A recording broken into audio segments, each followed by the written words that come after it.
Let's get some perspective now on the outpouring of support from one country, that of Israel. Journalist Elliot Gotkin is joining us now from Tel Aviv in Israel. And the Israelis very quick to come out and say that they had nothing to do with this. And then soon after that, offers of support of humanitarian aid. Is that likely to be accepted by the Lebanese? I think it's quite unlikely, Becky, to be honest. Certainly if history is any guide, in 2017 there was a devastating earthquake in the southeast of Iran near the border with Iraq. Israel offered aid and that was quickly rebuffed. It was via the International Red Cross. So it seems unlikely, at least publicly, that Lebanon would accept any humanitarian aid from Israel, because let's not forget there's little love lost between these two countries. Indeed, Lebanon is one of just a handful of countries that Israel still designates as an enemy state. That said, certainly the words coming from Israeli officials today has been very conciliatory. Prime Minister Benjamin Netanyahu speaking in the Knesset, the Israeli parliament, this afternoon, saying that on behalf of the Israeli government, I send my condolences to the people of Lebanon.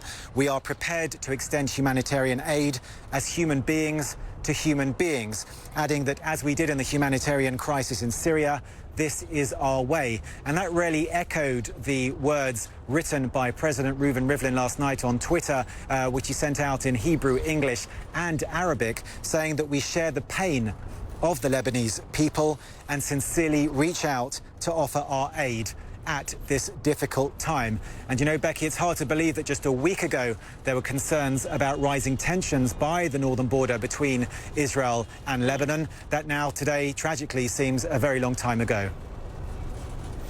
Well, that's the politics. On the street, as I understand it, unprecedented show of solidarity by Israelis, Elliot.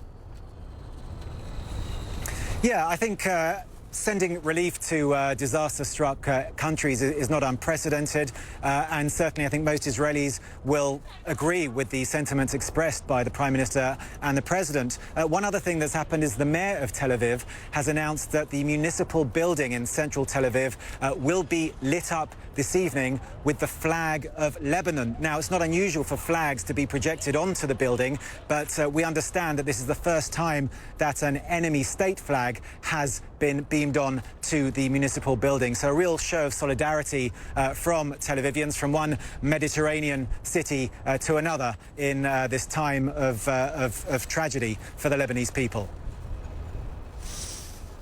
Elliot Godkin is reporting for you. Well, Beirut, thank you, Elliot, is reeling. The Lebanese... Well, Tel Aviv has lit up its municipal building with the colors of the Lebanese flag.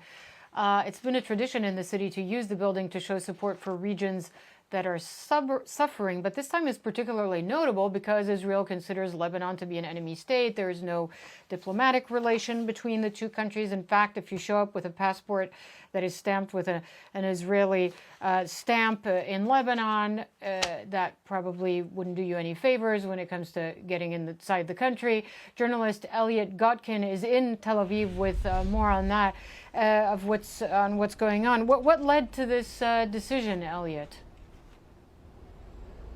Hello, it was a decision by the Mayor of Tel Aviv, Ron Huldai, and as you say, we're used to seeing different flags beamed onto the municipal building here behind me, but usually it's friendly nations or countries with whom Israel has at least diplomatic relations. We've seen the Egyptian flag up there, British, Spanish, gay pride flag, you name it, it's been up there. But this is the first time, we're told by the municipality, that the flag of a so-called enemy state has been beamed on there. So a decision by Mayor Ron Huldai to show solidarity with the people of the fellow Mediterranean city to the north. The mayor saying that humanity comes before any conflict. And we've heard similar sentiments over the past 24 hours from President Reuven Rivlin and Prime Minister Benjamin Netanyahu.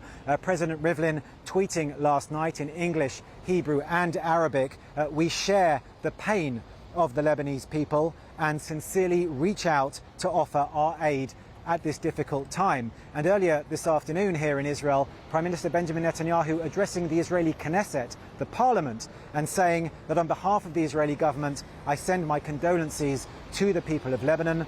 We are prepared to extend humanitarian aid as human beings to human beings. Now, whether Lebanon decides to take up this offer, of course, we don't know for sure. It does, however, seem unlikely because we do have a kind of similar precedent. If you go back to 2017, you may recall the devastating earthquake in the southeast of Iran. Iran, of course, also an enemy state for Israel. Israel offered humanitarian aid via the International Red Cross, but that was rebuffed by Iran. Well, we'll see if Lebanon reacts any differently. Elliot, thanks very much for joining us. Other countries in the region and around the world.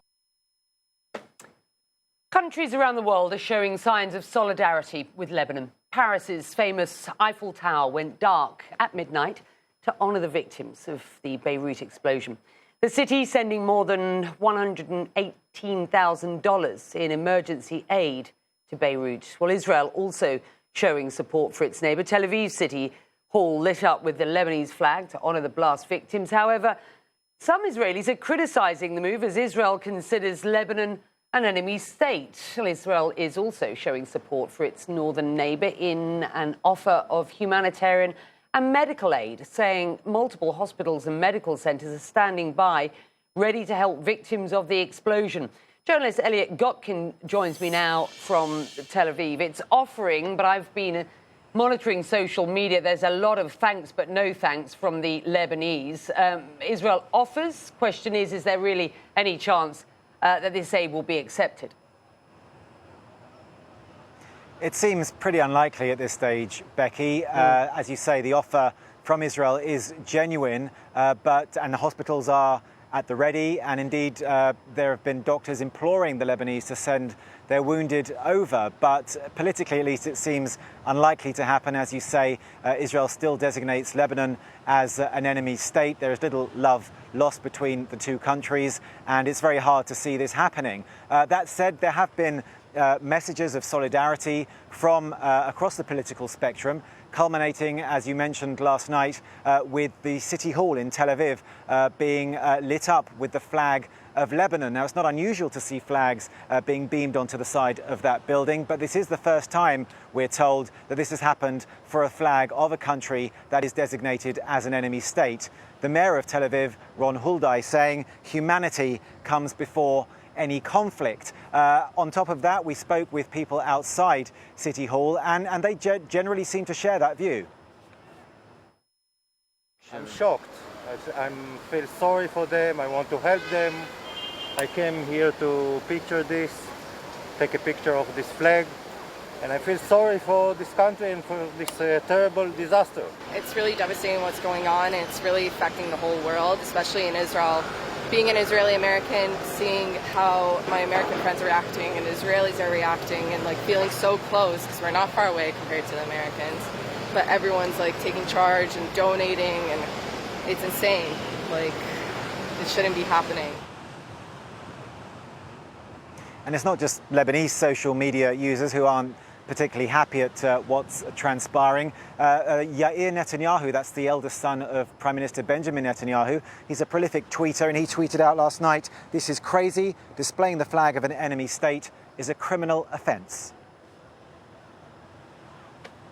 Elliot Gotkin is in Tel Aviv for you. Thank you, Elliot. Well, amid the chaos and